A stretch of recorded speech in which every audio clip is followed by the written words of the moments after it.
Meu irmão, minha irmã, São Marcos, no seu evangelho, ele vai mostrando quem é Jesus. Ele não se preocupa com definições abstratas, mas ele apresenta concretamente Jesus agindo. A partir dos gestos, nós podemos descobrir quem é Jesus. Jesus liberta o homem possuído por um espírito mau, estende a mão à sogra de Pedro e ajuda essa senhora a levantar-se e servir. E hoje vemos a sua atitude para com as pessoas marginalizadas, aqueles excluídos da sociedade do seu tempo. Na primeira leitura, no livro dos Levíticos, vai mostrar aquela severa discriminação que as pessoas doentes, leprosas, tinham na sociedade de então. Na lei de Moisés dizia assim: o leproso andará com vestes rasgadas, cabelos soltos e barba coberta. Viverá isolado, morando fora do acampamento. Ao se encontrar com alguém, deve gritar: sou impuro, sou impuro. E ainda acrescentavam mais no tempo de Jesus aos leprosos. Tinham que andar com sinetas no seu pescoço ou na mão para que fizesse barulho, para que as pessoas que não tinham lepra pudessem sair de perto. O preceito, ele se explica pela preocupação, claro, de contágio e pelo conceito também dos hebreus, que viam na lepra como um castigo de Deus. Então, o leproso era para eles um castigado de Deus e um excluído da comunidade. No Evangelho nós vemos a atitude de Cristo de forma completamente diferente. Jesus, ele se compadece da humanidade. Ele se compadece de nossas fraquezas. Cristo, ele purifica o doente e faz com que essa pessoa curada seja reintegrada na comunidade. Nós vimos no Evangelho de hoje, segundo São Marcos, no capítulo 1, versículo 40 a 45, um leproso, contrariando a lei, ele aproxima-se de Jesus e de joelhos ele implora: Senhor, se queres, podes limpar-me. Jesus se compadece. Jesus estende a mão. E é importante a gente verificar na leitura do Evangelho que Jesus toca aquele homem. Imagine se tocasse uma pessoa doente, segundo a lei dos judeus, ele também ficava impuro. Então era proibido, não podia tocar. Mas Jesus compadece do ser humano. E ele vai lá, toca naquele homem e responde: eu quero. Fica curado. Jesus restitui a saúde, mas restitui também a dignidade para aquele homem. Ao acolher e tocar o leproso, Jesus transgredia a lei, porque a lei proibia tocar naquelas pessoas. Mas logo em seguida, ele cumpre a lei. Ele diz para ele e apresentar-se ao sacerdote. Por quê? O sacerdote, na religião judaica, era a quem cabia a decisão de reconhecer a cura e de fazer com que aquela pessoa reintegrasse na comunidade. Para Jesus, a caridade, o amor está acima da lei. Jesus compadecido cura dois males: o mal da solidão, de viver isolado daquele homem, e o mal da lepra. E reintegra esse homem leproso na convivência daquela comunidade.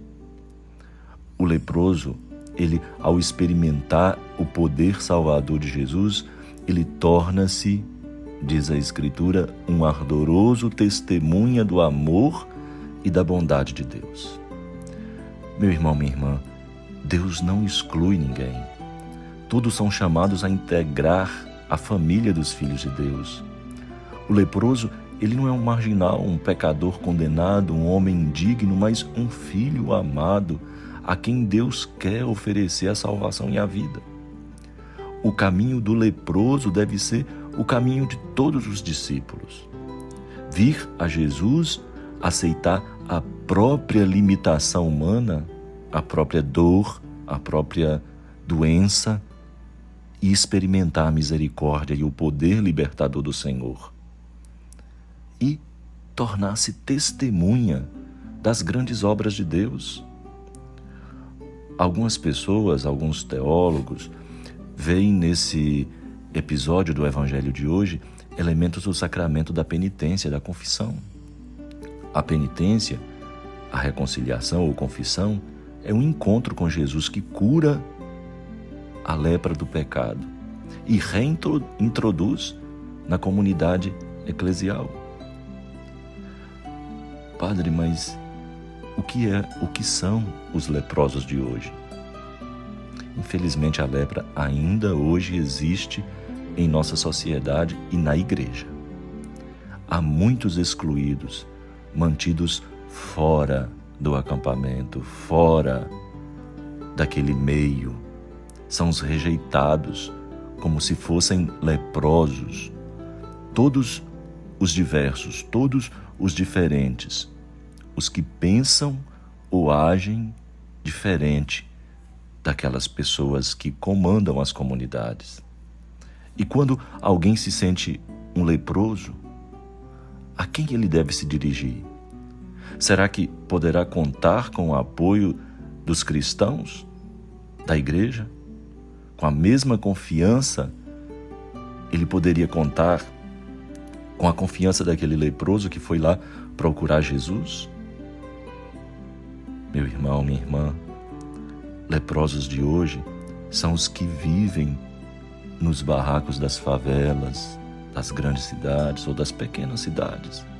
São as pessoas que estão desempregadas, são jovens drogados, vítimas dessa sociedade consumista, são crianças abandonadas, são os idosos sem vez no emprego e na família, como um produto descartável. São os injustiçados. São lepras que matam muito mais do que a lepra do tempo de Jesus. Jesus não teve repugnância dos leprosos. Pelo contrário, ele aproxima-se deles, porque ele vê neles um filho de Deus. Qual é a nossa atitude para com essas pessoas? Nossos preconceitos, nossos legalismos não estão criando marginalização e exclusão para essas pessoas que buscam a igreja, que desejam a reconciliação, que desejam o toque de Deus? Jesus sentiu compaixão. O que sentimos diante do sofrimento, da injustiça, da crueldade, da miséria, daquela pessoa que sofre? Nós estendemos as mãos ou apenas lamentamos? Ah, coitadinho, que pena. O encontro com Jesus, ele transformou totalmente a vida daquele leproso. Ele não podia esconder a alegria que, ao encontrar Jesus, produziu na vida dele, e ele sentiu a necessidade de dar testemunho. O nosso encontro com Cristo, na Eucaristia, na palavra, nos torna capazes, verdadeiramente capazes de dar testemunho no meio de nossos irmãos, com aquela alegria e o entusiasmo que a libertação de Cristo trouxe a nós. Quais são os nossos leprosos? Quais são aquelas pessoas que nós excluímos do nosso convívio, afastamos da nossa vida? Nós estamos dispostos, a exemplo de Jesus Cristo, a nos aproximar dessas pessoas e estender as mãos para ela? O leproso, na palavra de hoje, no evangelho de hoje, não tem nome. Não se diz o lugar, nem o tempo, nada da circunstância, do contexto em que ele foi curado. Por quê? É para que o nome seja o meu, o lugar seja aqui e o tempo seja agora. Poderíamos nos perguntar qual é a nossa lepra. Quando o evangelho é anunciado, se me entrego a Jesus e me converto, realiza-se em mim aquilo que foi narrado da boca de Jesus. Eu quero, fica purificado, fica curado. Louvado seja nosso Senhor Jesus Cristo, para sempre seja louvado. E abençoe-vos o Deus onipotente, o Pai, o Filho e o Espírito Santo. Amém.